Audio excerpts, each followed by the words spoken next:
Ils sont capables bien souvent du pire comme du pire. C'est Patrick Millon et Samuel Baucher pour le face-à-face ce matin. La question qui est dans l'actu due à notre ministre Monsieur Macron, c'est faut-il remettre en cause le statut des fonctionnaires en ce qui concerne la garantie de l'emploi à vie?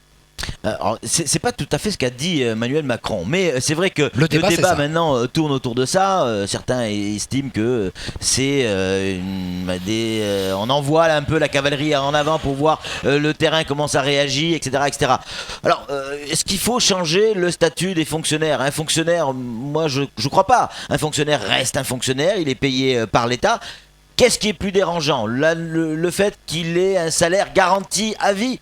Oui, là-dessus, je serais assez d'accord pour revoir certaines choses. Pour moi, mais là on est dans la fiction, permettez-moi de le voir comme ça. Pour moi, avoir un salaire garanti à vie doit être une reconnaissance de l'État. Un mérite au travail. C'est quelqu'un qui travaille hyper bien. Et il y a beaucoup de fonctionnaires qui font 10, 12, 15 heures par jour. Et ces gens-là méritent effectivement que nous, l'État, parce que l'État c'est nous, que nous, l'État, eh bien effectivement on lui accroche la médaille du salaire à vie. En revanche, pour d'autres qui tirent au flanc, il y en a aussi, comme dans tous les corps de métier, comme dans tout type de statut qui tirent au flanc. Je vois pas pourquoi ces gens qui font, parce qu'il y en a certains qui le font 3, 4, 5 heures par jour, pourquoi eux ils auraient ce mérite et la garantie du travail, du salaire à vie. Ça me semble un peu disproportionné. Samuel, je reconnais bien votre politique élitiste de droite dans votre discours. Encore une fois, non, moi en fait je suis complètement pour rayer de la carte l'idée du fonctionnaire. Totalement. Je reconnais bien votre vision révolutionnaire du système. C'est du napalm. Un petit peu anarchiste, mais si vous regardez bien, c'est un peu ce qui se passait avant, pendant la Troisième République. Il y avait plus un État gendarme qu'un État-providence qui s'est transformé. Alors on a voulu arrêter avec l'État-providence. Je m'explique.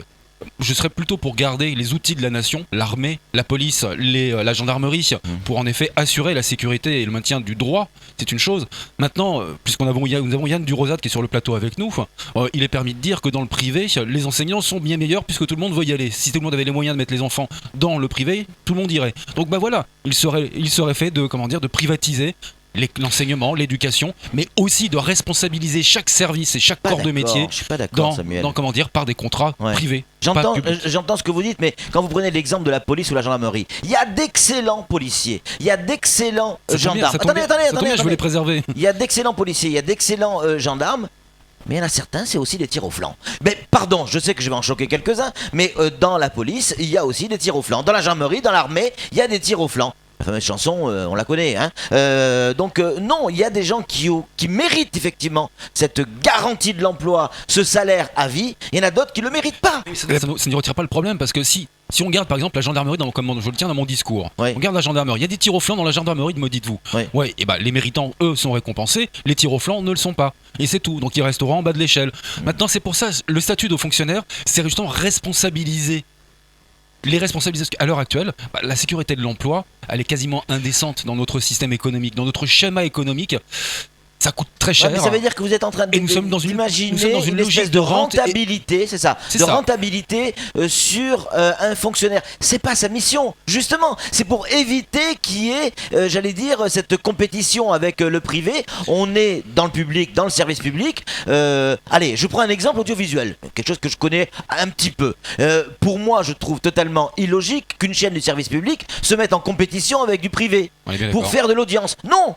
Le public est là pour ramener des choses différentes et n'est pas tenu par l'audience. Regardez le schéma actuel tel qu'il existe.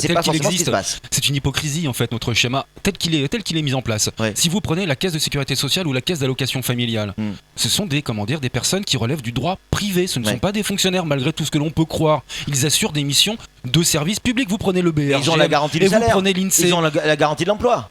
Ah non, absolument pas. Patrick, dans votre système à vous, pas du tout le même statut. J'ai une petite question. Qui déciderait de qui a la médaille de Thiers garantie à vie ou pas? J'en sais rien. Je suis pas un politique, je suis pas un parlementaire. C'est parce que ça risque de pervertir l'activité quand même, juste pour être bien vu finalement. Non, si être bien vu, c'est faire son travail, pas de problème. Moi, en fait, voilà, faire son travail au taquet, au maximum. J'allais dire, aller au-delà. Yann Durosa le disait tout à l'heure. Il y a des gens qui font 18 heures par jour.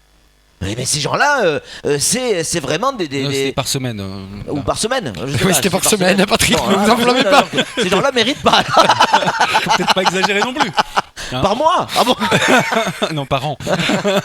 Non, voilà. Moi, je suis plus dans une logique de compétitivité, alors que notre système actuel est basé sur une logique de rentabilité. C'est-à-dire qu'un service public n'a pas de logique. On doit arriver à l'équilibre. Ça ne rapporte rien, tant pis.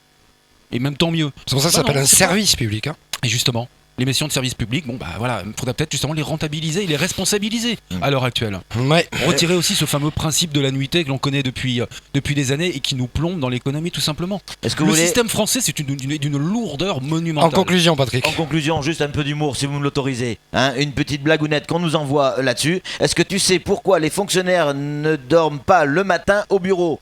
Oui, non, vous ne savez pas? Parce qu'ils sont pas au bureau. Non, sinon ils ne savent pas quoi faire l'après-midi. Voilà.